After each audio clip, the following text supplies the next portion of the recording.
Hello and welcome to Nationwide. I am Lydia Otijochi. We thank you for joining us. This broadcast is being streamed live on our website nta.ng/live and other social media handles displayed on your screen. Three newly appointed permanent secretaries have been sworn in to fill existing vacancies in the Federal Civil Service.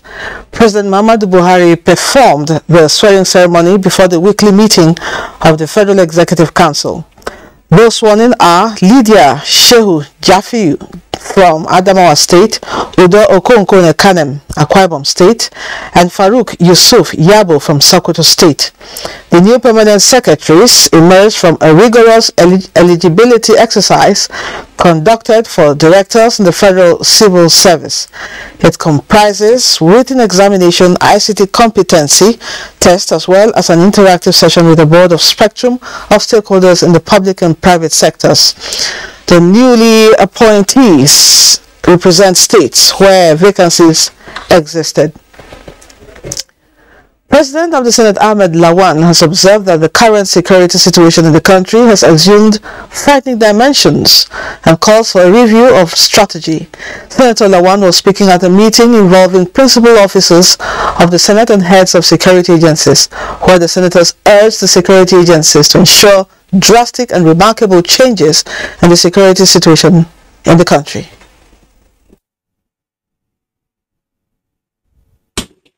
Is to look into where we are today and probably this current present position where we are is most frightening. So we really have to review and see what more we have to do and how differently we have to do. Our population is largely peasant. Most of our people are in the rural areas and they lead their lives by going to farms. We all know this. In many parts of the country today, that is a Herculean task. Issues of national security must be seen from a collective perspective. To assure you that quite a lot has happened, quite a lot has been done, quite a lot is being done to ensure that we improve on the security setting across the country. The commitment is there, is very profound. The meeting, which later dissolved into a closed door, also featured measures towards addressing oil theft and other security challenges. All parties involved in the Senegalese parliamentary electoral process are to respect the regulatory channels for announcing results and refrain from making announcements that could affect the peaceful climate observed. This is one of the recommendations in the ECOWAS preliminary report on the country's National Assembly elections. Haman Jabani reports that ECOWAS observation mission through its executive team will stay in Senegal until the results are announced. The electoral campaign took place for about 21 days and was believed to have been marked by controversies over the sponsorship system, political and legal battles relating to the validity of certain lists. This led to demonstration and arrest of members of the main opposition coalition. However, the 8 candidate list that got CNS approval to participate in the legislative election sought a peaceful and transparent nature of ballot and good mastery of voting procedures. The mission, after all analysis and data collection, came up with 9 findings and made a number of recommendations. Turnout of an election that can make a democracy stronger. Therefore, we invite everybody in our region to participate actively to whatever election is carried out in our member states. Also, we have to congratulate some more innovations of Senegal, for example, the representation of the diaspora in the parliament. I never seen it before anywhere. Preliminary result from the poll station, we all know that the result will be tight between opposition and the current majority. But we think that we should wait, everybody should wait, and if there is a need to contest, it's just to follow the rules. The mission stressed the need for sensitization of electorate on democratic culture, promote peace of stability and consolidation of democratic culture. From Dakar, Senegal, Hamad Jabani, NTA News. And back home, guests on Good Morning Nigeria are of the opinion that tackling the challenges with remittances, diversifying the economy, and addressing speculative attacks on the Naira, as well as encouraging direct investment, will help in stabilizing the Naira. Thomas Ogbetere reports. The recent free flow of Naira and its impact on the Nigerian economy is no doubt a thing of concern to government and other stakeholders. This is one of the reasons why guests on Good Morning Nigeria suggested the best ways to stabilize the Naira. They seek a legal framework that will encourage the ease of doing business and direct investment in Nigeria to increase value, productivity and exports. What is happening in whatever market we're seeing now in terms of effects has to do with the supply side of it, the scarcity of that product. This is just what is happening also in terms of the foreign currency, the dollar. The confidence of Nigeria, the trust, as my colleague have raised, due to lack of value, due to lack of productivity, have really gone down, is lost almost completely. At the point in time, we were celebrating our Naira in the streets of England. Me and you were in the university when we were buying tickets for 7,000 Naira to fly to the UK, and everybody could be able to spend Naira in the streets of UK. It wasn't magic. It wasn't government policy. It was that we were productive and that our Naira was being traded in markets. The fact that we are not producing enough, not in terms of volume, or even in terms of sophistication and complexity, in terms of how much innovation goes into the production of what we do. So that's how the Naira got to this level.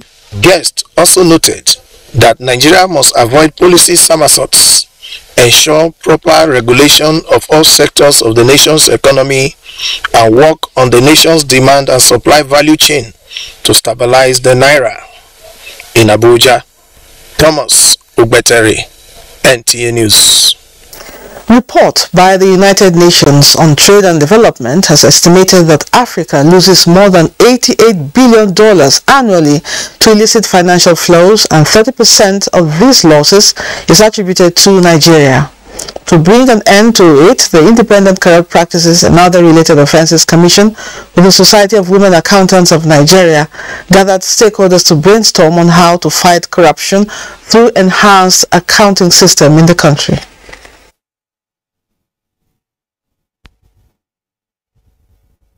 However, it is important to note that nobody can steal money without accountants knowing about it. So for us to succeed in this whole effort to revitalize the economy, diminish the corruption components of it, stop illicit financial flows, it is inevitable that we must work with accountants. Setting standard, abiding by the principles and ethics of our profession is the first step towards fighting corruption. It's about building resilience, institutional resilience. Things are difficult. What is the main contributory factor to this? Because of the money that's lifting, people that are stealing, sending out to different locations. In view of the federal government ban on mining activities in parts of the country to address security challenges, the Miners Association of Nigeria has come up with measures to ensure the industry never poses a threat to national security. Acting National President of the Association, Musa Mohammed, in a press briefing in Abuja, however, notes that the ban comes with huge loss to the country at a time the federal government has demonstrated sincere commitment to revamp the industry.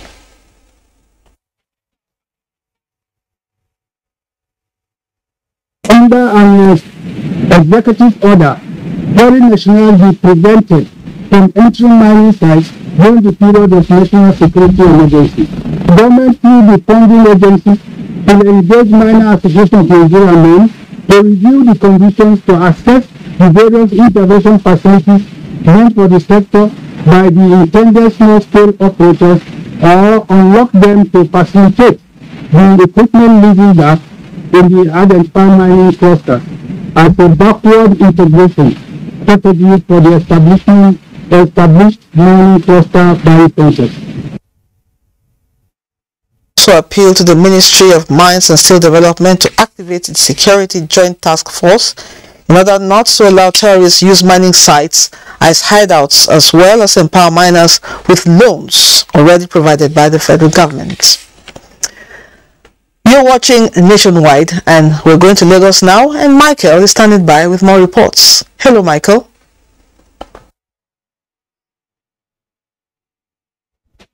Hello, Lydia. Like most countries across the globe, Nigeria is faced with economic challenges ranging from inflation to depreciation of the naira. Although government is intervening, but financial analysts say fine-tuning the interventions to drive crucial economic indicators is key to changing the tide. On the economic index of inflation across the globe, Nigeria is down the ladder with inflation rates presently put at 17.71% on a year-on-year basis in May.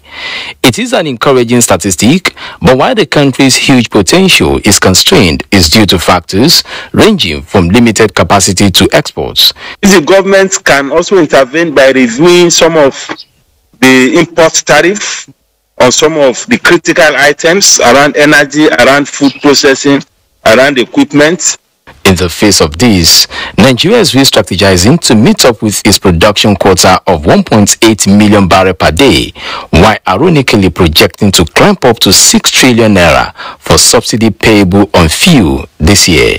We should be able to allow for improved production. Should we have improved production of crude today, we are going to achieve a couple of things. One, we're going to have a stabilization of our foreign exchange reserve. We're going to have a moderation in the depreciation of the local currency. From anchor borrower, N-Power, and series of interventions to stimulate micro and small medium scale enterprises, government has responded positively, but experts say weak physical space in terms of limited resources has slowed down growth. There must be policy alignment for us to be able to see, positive growth.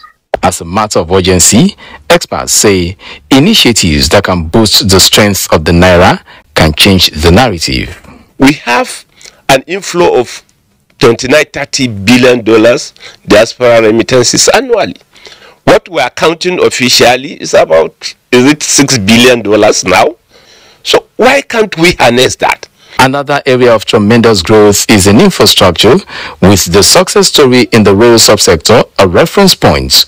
But experts say more efforts spearheaded by public-private partnership will add value to increasing capacity to exports.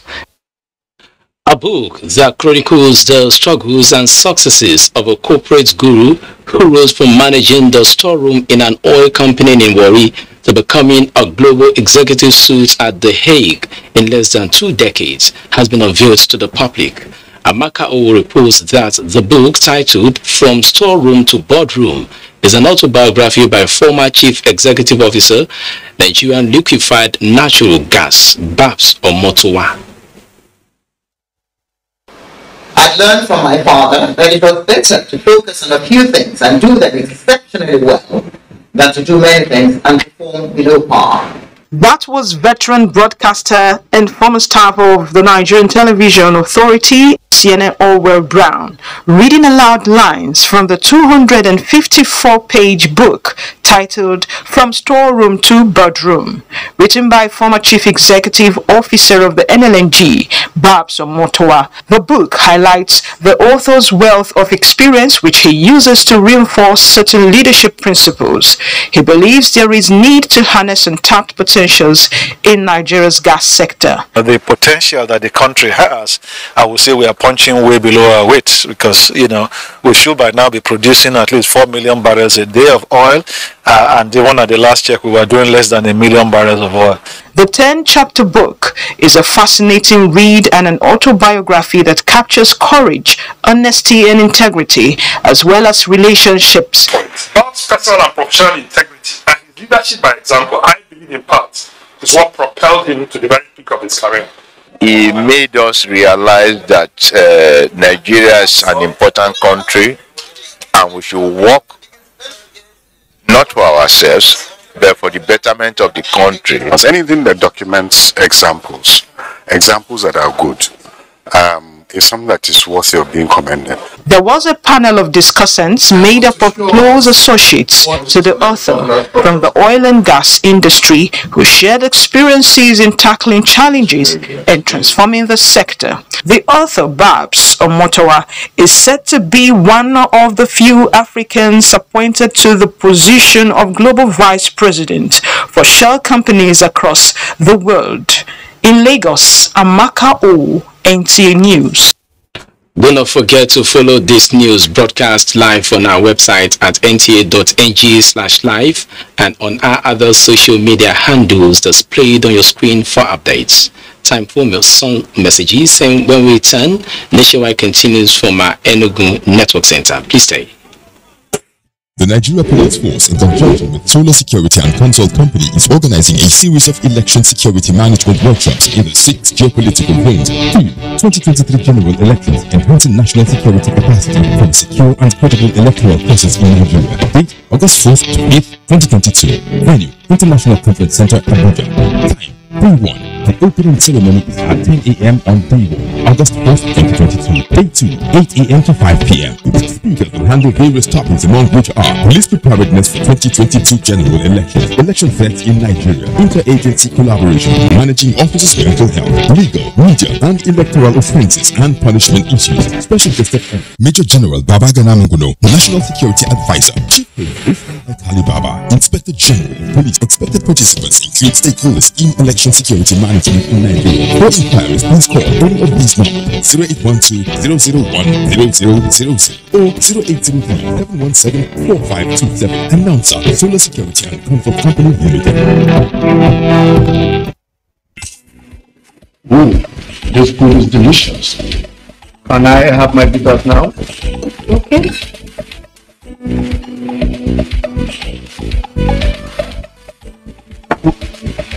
What is this? Is this my bottle of bitters? Yes. Any problem? Any problem? No. I'm not going to take them. I want my yo-yo bitter. Darling, but bitters is bitters. Look. Let me tell you. When your bitter is bitter, it is unique in formulation and effective in action. So take this funny stuff away and get me my yo-yo bitters now. Yo-yo bitters is naturally enriched with ingredients that flushes out the body impurities, tackles waist pain, and resolves constipation. It is also fortified with vitamins. Yo-yo bitters boosts your body immunity against diseases and free radicals. Because it is different in formula and action, I don't accept substitute. Yo-yo bitters, clean and inside out. Now, what could make someone set out on a journey and not get to his or her destination? Now, imagine the victim who cannot reach out to these responders, who doesn't even have the phone to reach out. Hello, thank you very much for joining us on platform. And Ruth Agwe.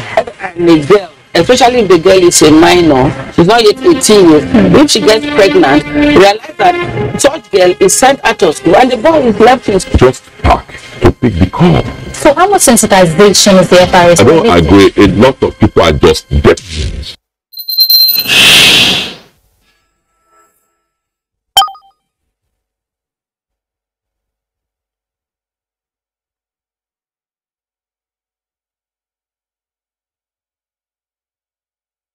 for joining us.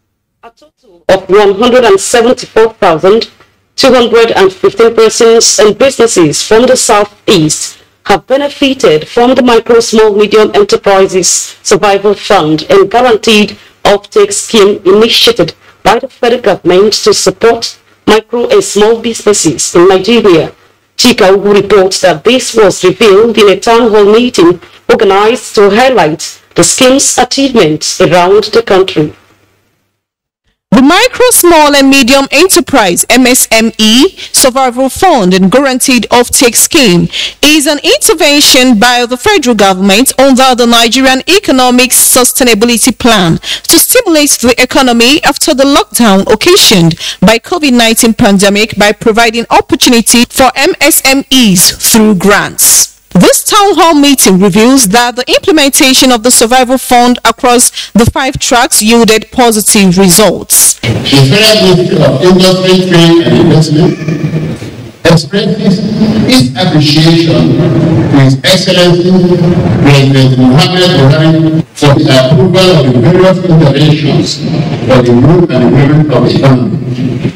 The scheme, which recorded a total of 32,285 beneficiaries under the 5 tracks of implementation in Enugu State, were verified and chosen. Give over 6,000 business certificates to entrepreneurs, both young and old, to start a business. A project most people did not believe until they began to see the dividends. I opened up the inbox and found a book sort of 30,000 naira. 162 MSMEs who successfully delivered their products in Enugu State were awarded certificates of commendation in Enugu. Chika Ugu, NTA News.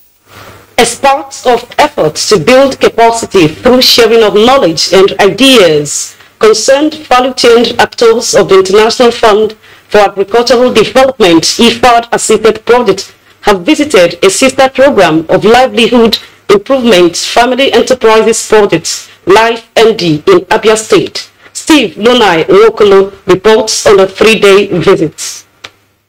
The 3 days workshop of the BCDP on knowledge sharing with the Livelihood Improvement Family Enterprises Program, Life ND in Abia State, saw the value chain development program actors drawn from the north, central, and the southeast zones of the country learn on the overview of the BCDP and Life ND nutrition interventionist approach, results and lessons amongst other issues affecting the 2 sister projects. National coordinator of BCDP, who outlined the importance of the BCDP project, said it is aimed at achieving economic growth and food security in the country. The AF is focusing on 3 key areas, which is women and youth empowerment, climate and smart agriculture, nutrition mainstreaming, and financial inclusion. State coordinator of Life ND in Abia State sued for concerted efforts towards the successful implementations of the 2 sister programs. One of the conditions we give to any potential beneficiary is that you must identify where the inputs we are going to provide for you in terms of your empowerment, where it will be used. The workshop also took the BCDP team on a guided tour to some of the Life ND IFAD assisted farms of the beneficiaries. In Umuahia, Steve Lona in Nwokolo, NTA News. And that's our contribution from Enugu. Is back to Lydia in Abuja for more reports on Nationwide. Many thanks, Comfort. For the past 5 months, students and their parents have been anxious to hear that ASU has called off the protracted industrial action, only for ASU to roll over the strike for another 4 weeks.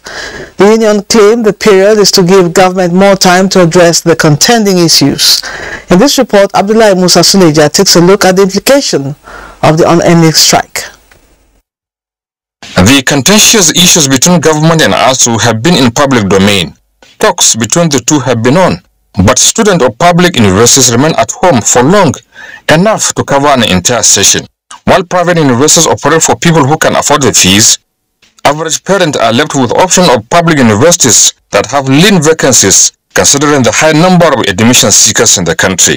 It has a negative effect. Other countries, they are moving forward. Our children are set back.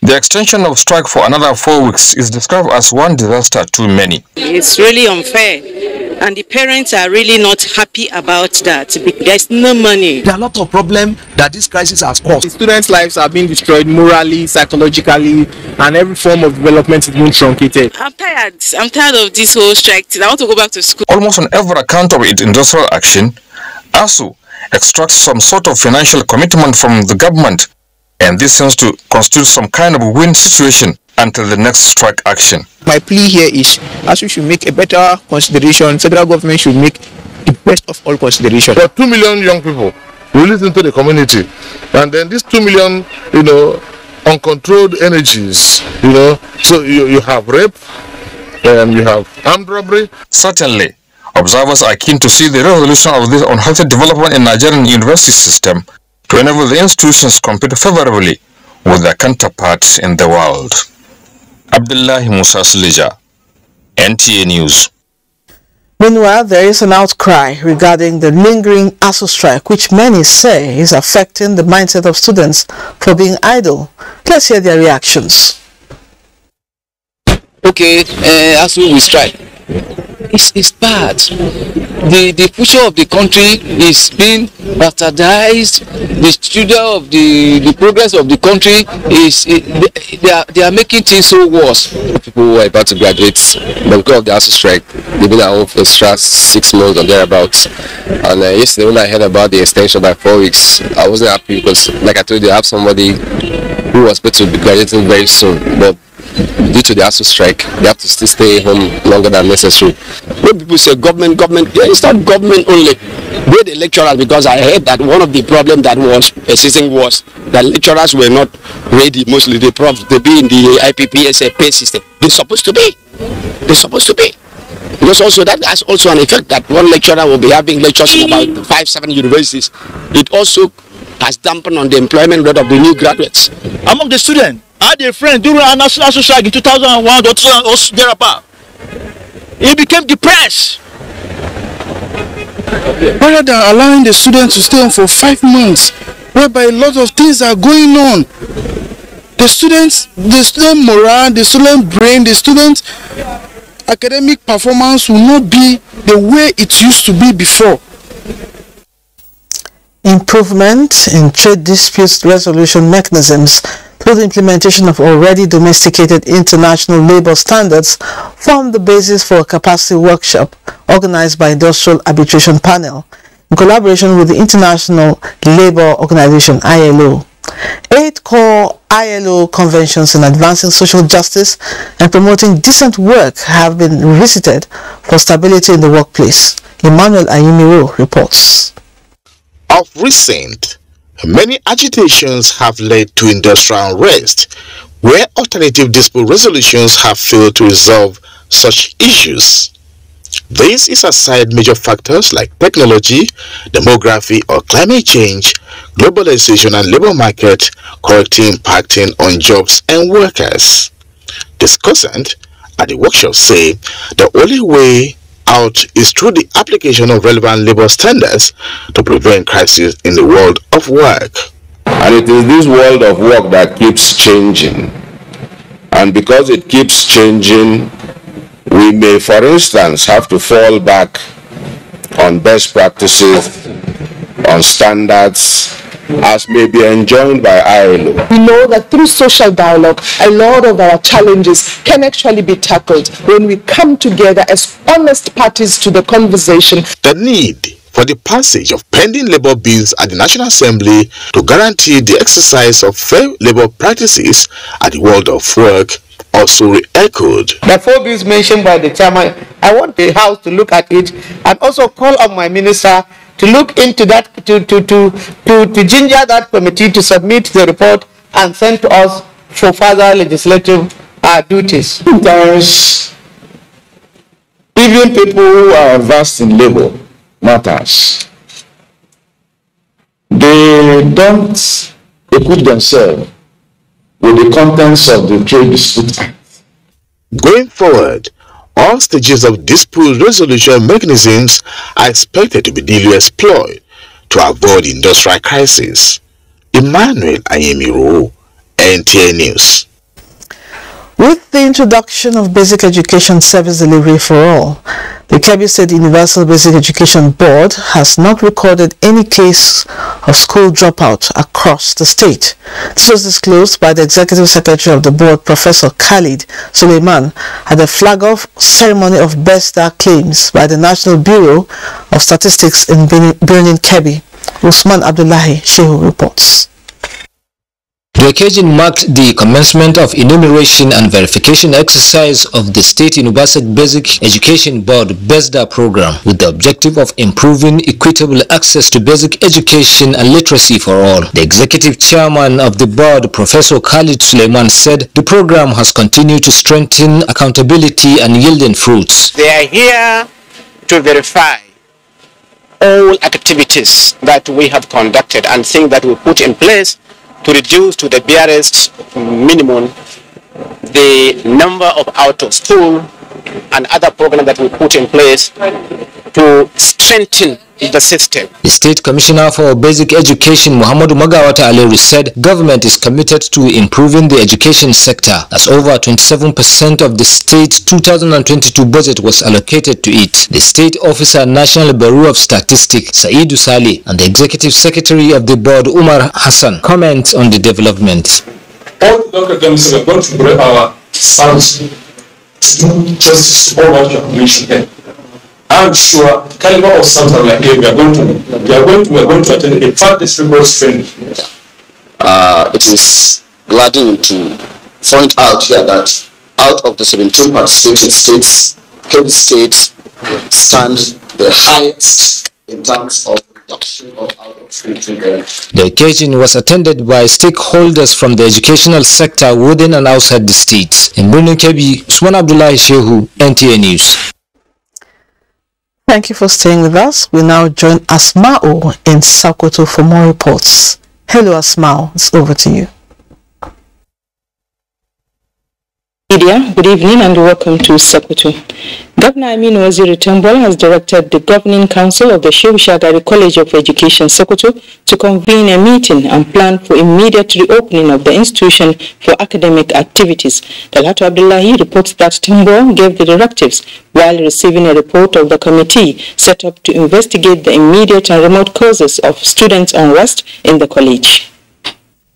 The 12-member committee, headed by Engineer Abdullahi Bakali, was set up on the 13th of May 2022, a day after the students' unrest in the Shehu Shagari College of Education, Sokoto. Submitting the report to the governor, the committee chairman, Engineer Abdullahi Bakali, stated that the committee has done a thorough job and come up with recommendations that will forestall any future occurrence of such eventualities in the college. It is our ardent hope, sir, that the recommendation therein will help in putting a stop to such unrest now and in future. Governor Aminu Waziri Tambol, while commending the committee members for a job well done, believed that the recommendations formulated by the committee can forestall similar occurrence not only in Shehu Shagari College of Education, Sokoto, but all the tertiary institutions in the state. Having received the report of the committee and have heard from several stakeholders and leaders in the state on the need for the college to be reopened so that students can come back and continue their studies, I hereby direct the council to meet with a view of reopening the institution soonest. He also used the occasion to appeal to federal government and the Academic Staff Union of Universities to find a common ground for the prolonged ASU strike. In Sokoto, Dalhatu Abdullahi, NTA News. The federal government's drive to provide job opportunities for Nigerian youths under the Small and Medium Enterprises Development Agency has gained a boost in Sokoto. Shehu Muhammad Dati reports that 90 youths under the Smilan program were trained in different skills for self-reliance. 70 out of the youths were trained in tailoring, 10 catering, and the remaining 10 trained on phones repairs. Each of the trained youths were presented with starter packs to start business. Director General, Smidan, Asiwaju Wale Pasanya, said SMIDAN is one of the Nigeria's critical sector in developing Nigerian economy. Represented by Mashud Lawal, the Director General described SMIDAN as not only agency that provide vocational skills, but drastically reducing redundancy and poverty. So this project, among others, is to help the Nigerian youth to be able to compete globally.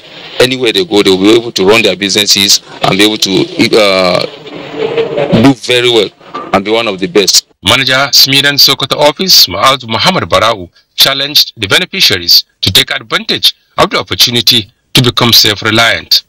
And this is a program with the aim of developing micro, small and medium entrepreneurs by training them in entrepreneurship development training, and at the same time equipping them with a vocational and a skills acquisition training in order to make them self-reliant.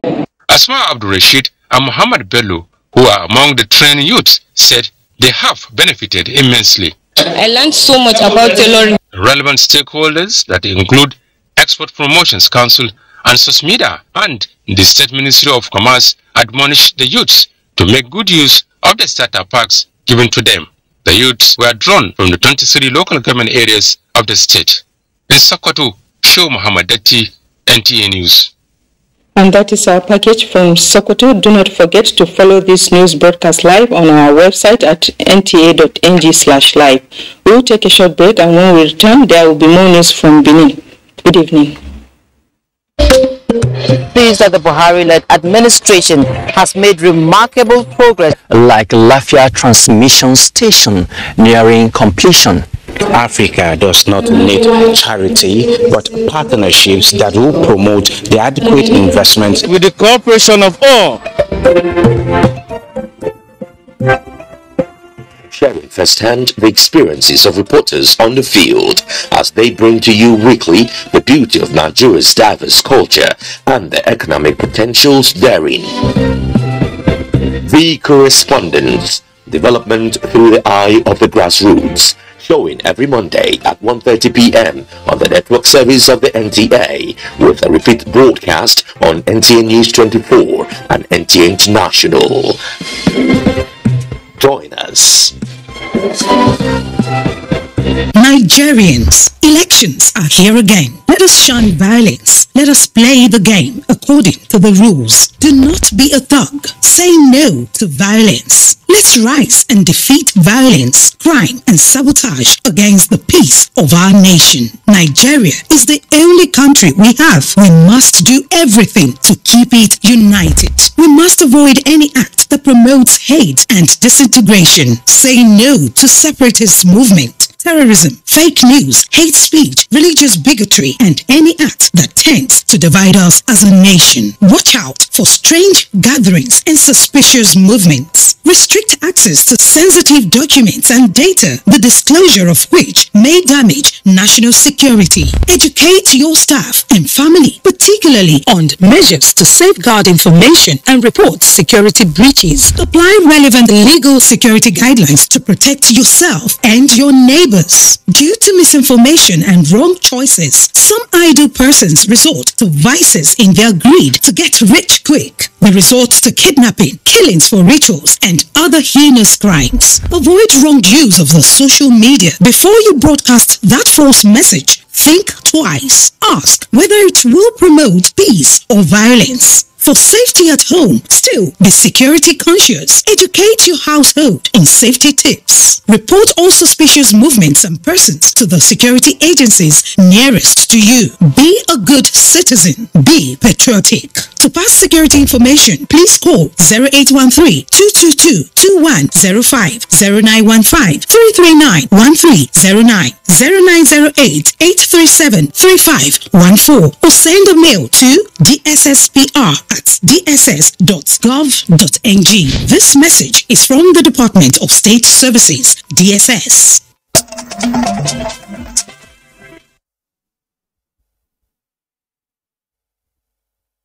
As political parties and their candidates prepare for 2023 election campaign activities, most Nigerians are expecting to hear issue-based campaign messages that will address some of the nation's most pressing challenges. Jude Abugu, who spoke with some Benin residents on their expectations from candidates during election campaigns, tells us more. With the continuous voter registration exercise successfully concluded, Nigerians are now shifting attention to what solutions, policies, and ideas political parties and their candidates can bring to the table for a robust political debate. Rising unemployment, insecurity, high cost of living, epileptic power supply, and insensate industrial actions are some of the issues they expect candidates to address. What you see today is that predominantly there is unemployment in this country, and therefore so many are in the street doing what they can in order to exist. I think that itself accounted for the major part of the insecurity we have in the country. We expect them to address issues affecting the development of the country. In terms of infrastructure, in terms of cultural development. Although election campaign messages are designed in persuasive and convincing manners, Nigerians expect messages that are civil and realistic in terms of language and contents. So the person coming to promise what he cannot do, but obviously he put himself in some kind of edge, because people will now hold you accountable. We expect a campaign without violence. I mean, there shouldn't be any kind of problem and all that.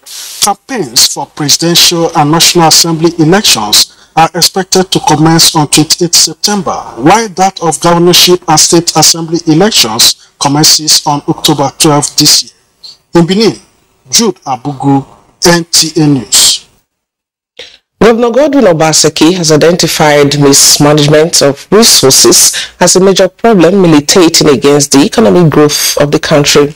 This was when he met leaders of the Nigerian Labour Congress and affiliate unions in the state on the lingering strike by public universities in the country. Elizabeth Omoko reports.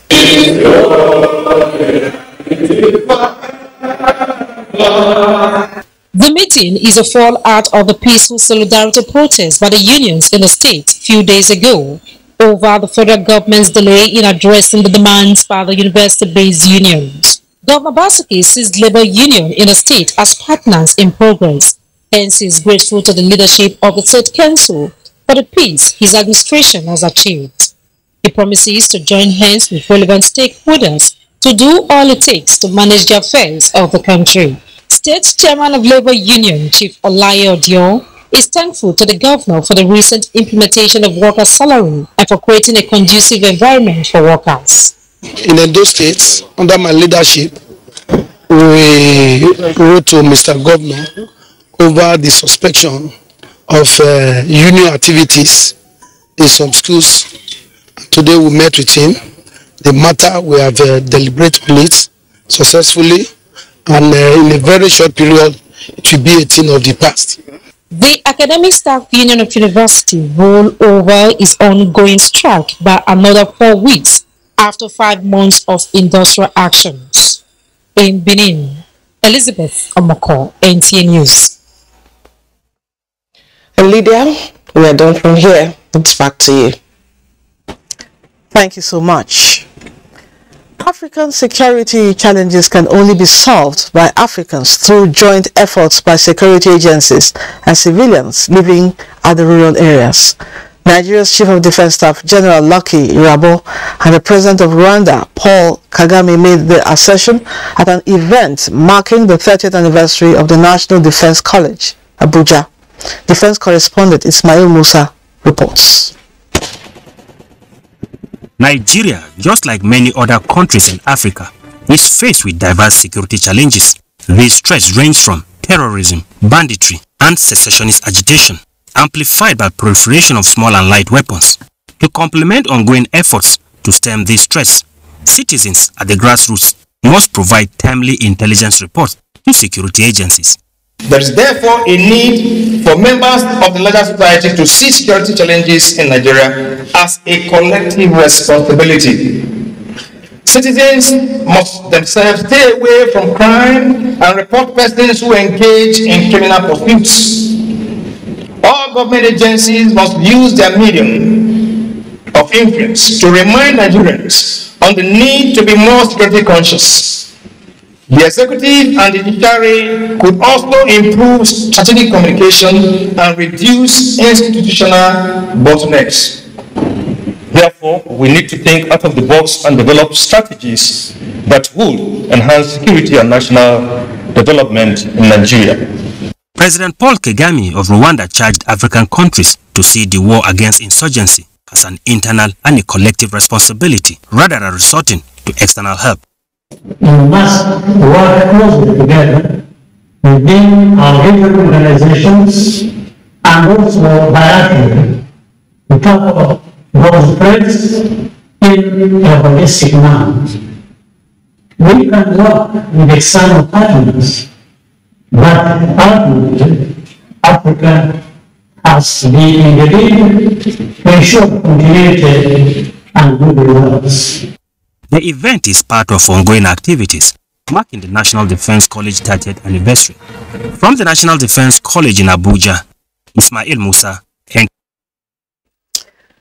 Unquote, Nigerians demand from us a high level of commitment in tackling the current security threats in the country. End of quote. These were the words from the Inspector General of Police, Usman Alkali Baba, to the strategic commanders of the force in Abuja. Francis Foremost there. This is the meeting of the field commanders of the force with the Inspector General of Police since the Kuje Custodial Center attack. The meeting is to, among other things, to review the extent of compliance with the directives that police commanders liaise with the Nigerian Correctional Service authorities in their areas of responsibility, jointly review the security architecture with a view to identifying vulnerabilities at the custodial facilities and complement the service in upscaling security in and around such facilities to prevent any further security breach in line with the directives of Mr. President. You are all directed to immediately commence a special visibility policing operation across your commands. This initiative will encompass the crime mapping of your areas of jurisdiction, identification of vulnerable points, and the massive deployment of personnel on motorized and foot patrols of the cities.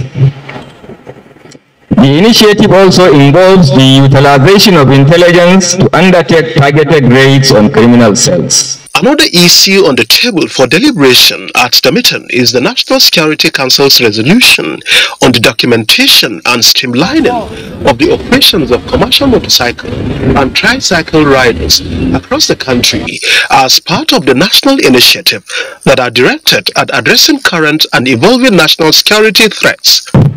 Much as the law has bestowed on us certain powers and authorities, the IGP warns that any police officer who betrays his service oath and tramples on the rights of citizens will be identified, isolated, and dealt with.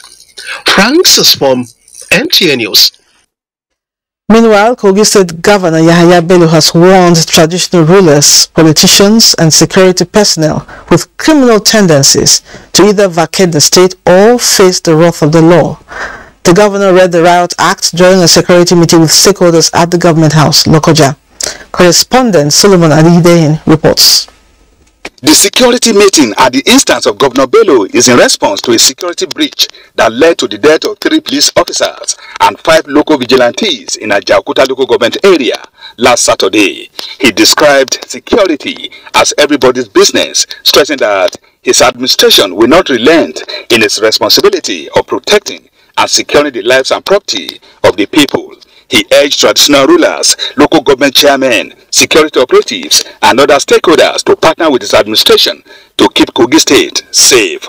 To prevent further security breakdown, the governor ordered the immediate demolition of shanties at Obajana, Okaba, Lokoja, Zango, Itobi, and Osara, and urged factory owners to provide decent accommodation and transportation for their workers or risk being shut down. Special interests, other than I should be remembered that when Yahaya Bello was the executive governor of Kogi State, there was peace unity, security, and prosperity. And I need all of you to cooperate with me. Some stakeholders, while commending the government, promised collaboration. In Lokoja, Solomon Ayedehi, NTA News. The situation in Kwali Area Council is under control and the police is not sparing any effort to deal with perceived threats. That assurance is coming from the Divisional Police Officer, Kwali Police Division, during an engagement with Nigerian Educational Research and Development Council. Ekanem Dolue reports. Recently, Kwali in FCT has been in the news for the wrong reasons.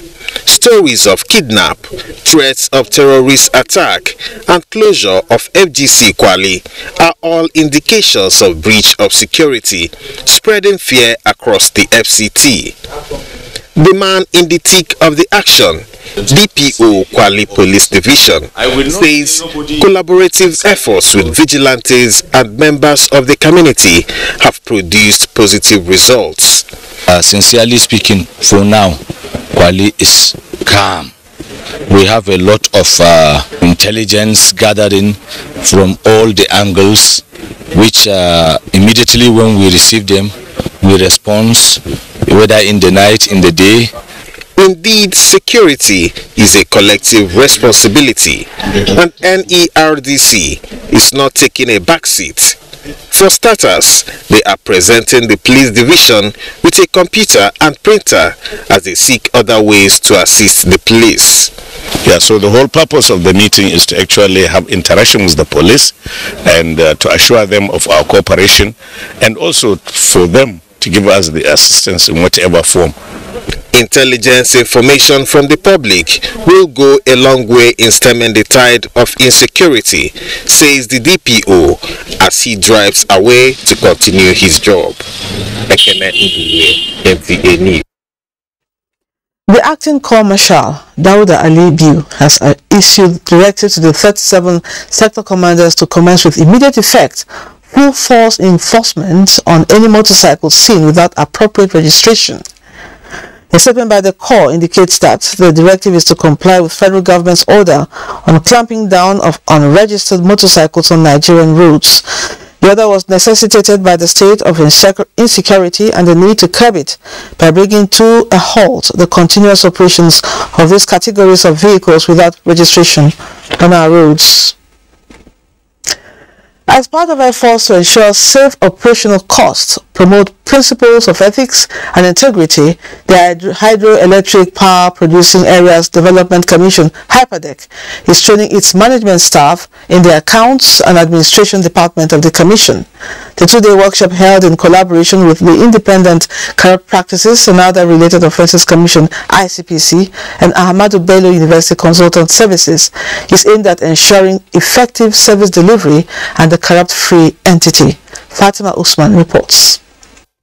The training seeks to encourage the financial and administrative management staff on the need to maintain decorum, law and order through accountability and prudency in the discharge of their duties.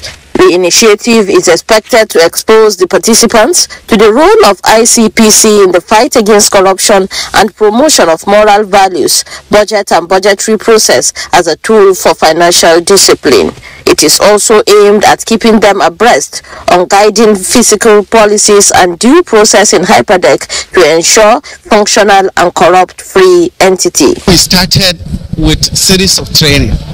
Therefore, even at point 1, we were able to draw the difference between what is right and what is wrong, administratively, financially, and operationally.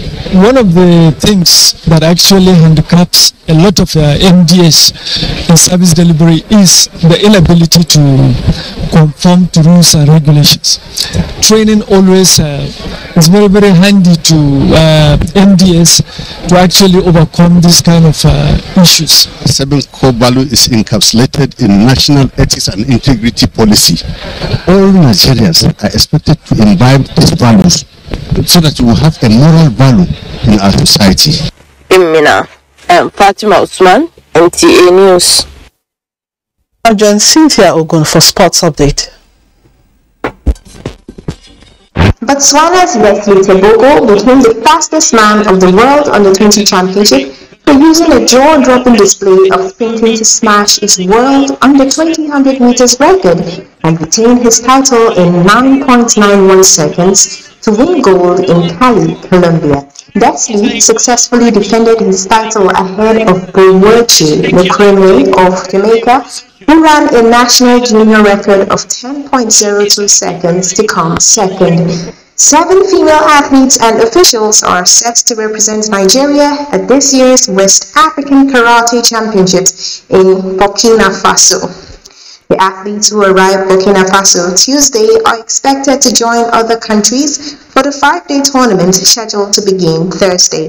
To football, ahead of the Premier League season, which will commence in the next 2 days, Premier League players will stop taking a knee before every game and will use the gesture at specific moments during the season to amplify the message that racism